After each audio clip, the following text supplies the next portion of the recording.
साल 2025 का दूसरा और अंतिम पूर्ण चंद्र ग्रहण भाद्रपद पूर्णिमा पर लग रहा है। यह ग्रहण 7 सितंबर 2025 की रात 9:58 पर शुरू होगा और 8 सितंबर 2025 की रात 1:26 पर समाप्त हो जाएगा। इसकी कुल अवधि लगभग 3 घंटे 28 मिनट की होगी। इस दौरान चंद्रमा का रंग लालिमा लिए दिखाई देगा, जिसे ब्लड मून भी कहा जाता है। यह ग्रहण भारत सहित Asia, Europe, Australia, New Zealand, Africa और अमेरिका के कुछ हिस्सों में भी स्पष्ट रूप से दिखाई देगा। चलिए जान लेते हैं सूतक काल का क्या समय होगा। हिंदू मान्यता के अनुसार चंद्र ग्रहण के दौरान सूतक काल का विशेष महत्व है। यह काल ग्रहण शुरू होने से 9 घंटे पहले प्रारंभ हो जाता है। इस चंद्र ग्रहण के लिए सूतक काल 7 सितंबर 2025 को दोपहर 12:58 से शुरू होकर 8 सितंबर 2025 को रात 1:26 तक रहेगा। इस दौरान मंदिरों के कपाट बंद रहेंगे और धार्मिक कार्यों पर रोक लगाई जाती है। लेकिन चंद्र ग्रहण की अवधि को गर्भवती महिलाओं के लिए अत्यंत संवेदनशील माना गया है। धार्मिक मान्यताओं के अनुसार इस समय ग्रहण की नकारात्मक किरणों का प्रभाव गर्भस्थ शिशु पर पड़ सकता है। इसलिए गर्भवती महिलाओं को कई नियमों का पालन करना चाहिए, नहीं तो ग्रहण का बुरा प्रभाव गर्भवती महिला पर पड़ेगा। अब गर्भवती महिलाओं को ग्रहण काल में क्या और क्यों सावधानी रखनी चाहिए, चलिए विस्तार से जान लेते हैं। ग्रहण काल में गर्भवती महिलाएं घर से बाहर न निकलें, क्योंकि ग्रहण के दौरान निकलने वाली किरणें गर्भस्थ शिशु के विकास पर प्रभाव डाल सकती हैं। अगर इसका पालन न किया गया तो मान्यताओं के अनुसार बच्चे में जन्म के समय शारीरिक या मानसिक दोष होने की संभावना बढ़ सकती है। ग्रहण काल के दौरान नुकीली वस्तुओं का प्रयोग न करें, जैसे चाकू, कैंची, सुई आदि।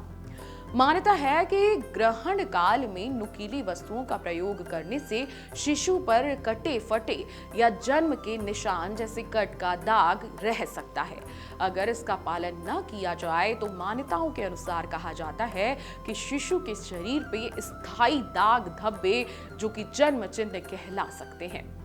ग्रहण के समय भोजन ना करें। जी हाँ, कहा जाता है कि ग्रहण काल में वातावरण में सूक्ष्म जीवों की वृद्धि तेज हो जाती है, भोजन जल्दी खराब होता है और उस पर नकारात्मक ऊर्जा का प्रभाव माना जाता है। अगर पालन न किया जाए तो खराब या दूषित भोजन शिशु के स्वास्थ्य पर असर डाल सकता है और पाचन संबंधी दिक्कतें भी हो सकती हैं। गर्भवती महिलाओं को ज्यादा देर भूखा प्यासा रहने के लिए मना किया जाता है। ऐसे में आप सूतक काल से पहले अपने खाने पीने की चीजों में तुलसी दल डालकर रख सकती हैं और इसके बाद इसका सेवन कर सकती हैं। ग्रहण काल के दौरान सभी खिड़कियां ढक दें या बंद रखें। जी हाँ, माना जाता है कि ग्रहण की किरणें सीधे घर में प्रवेश न करें, इसलिए मोटे पर्दे लगा सकते हैं। अगर पालन न किया जाए तो सीधी किरणें गर्भवती महिलाओं और शिशु दोनों के लिए हानिकारक मानी जाती हैं। ग्रहण के दौरान सोएं बिल्कुल नहीं। जी हाँ, धार्मिक दृष्टि से यह समय मंत्र जाप और ध्यान के लिए शुभ माना जाता है। सोने से आलस्य और नकारात्मक ऊर्जा का प्रभाव बढ़ सकता है। अगर पालन न किया गया तो कहा जाता है कि इससे मानसिक तनाव, बुरे सपने और शिशु पर आलस्य का असर पड़ सकता है।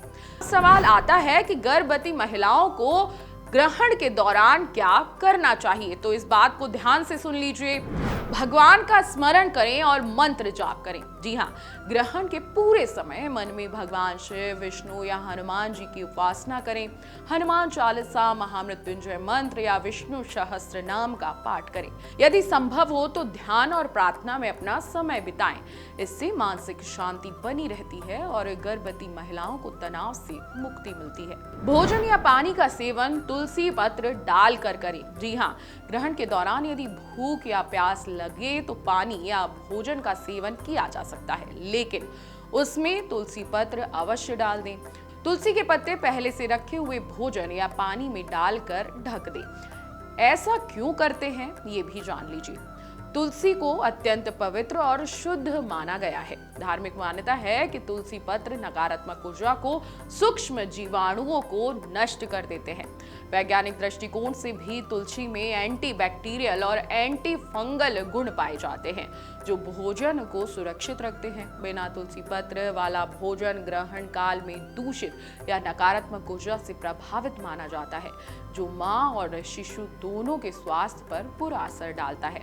इसलिए ग्रहण से पहले ही अपने खाने पीने की चीजों में तुलसी दल जरूर डाल दें। ग्रहण समाप्त होने के बाद स्नान और पूजा जरूर करें। जी हाँ, ग्रहण खत्म होने के बाद गंगा जल मिले जल से स्नान करें। घर में गंगा जल का छिड़काव करें और मंदिर की मूर्तियों की पुनः पूजा करें। दीपक जलाएं और भगवान की आरती करें। यह प्रक्रिया शुद्धिकरण का प्रतीक है। माना जाता है कि स्नान और गंगा जल छिड़काव से ग्रहण की नकारात्मक ऊर्जा दूर हो जाती है। पूजा करने से मानसिक शांति और आध्यात्मिक बल मिलता है। गर्भवती महिलाओं के मन में सकारात्मकता और शिशु के लिए मंगलकारी वातावरण का संचालन भी होता है। 7 और 8 सितंबर का पूर्ण चंद्र ग्रहण धार्मिक और वैज्ञानिक दृष्टिकोण से बहुत महत्वपूर्ण है।